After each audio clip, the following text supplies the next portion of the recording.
All right, bring it in. Bring it in.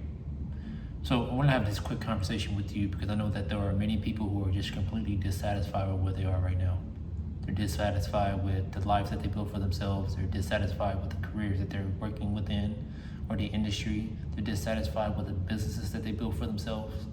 Maybe things started out one way and it started out great and it was working perfectly fine for you. But where you are right now, you feel this level of dissatisfaction. That is totally normal. In fact, that is your soul's way of communicating with you that now you have graduated to the next level. But you have to be open enough and receptive enough to actually hear that feedback that's being presented to you. So everything in every situation and where you are right now, the people that you converse with, it's all a mirror. It's reflecting back to you. Just letting you know that, hey, it's time for something different. It's time for something more. We've learned all that we needed to learn on this level.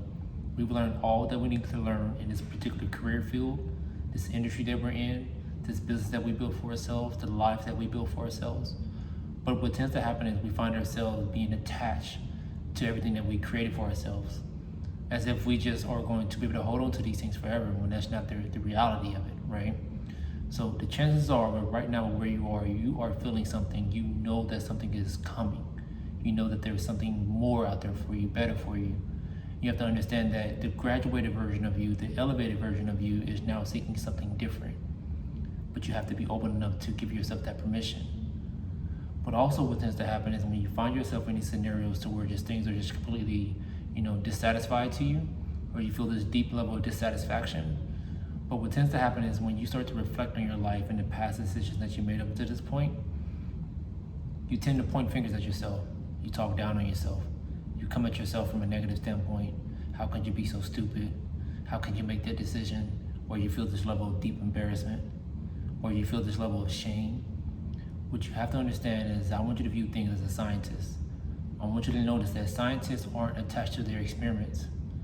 They're more focused on the outcome of the experiment. So let me explain. Everything that you do in this moment that has led you up into this moment has been data. It's been feedback, it's been information, it's been feeding your mind, feeding your soul, allowing you to make the proper adjustments. And so you take that data, you take that information, you take that feedback, and then you move accordingly.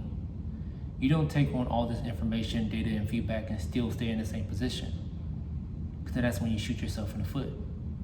So everything that you're feeling right now, this dissatisfaction, is data. The frustration, data. Confusion, data. It's reflecting back to you that we need to make an adjustment.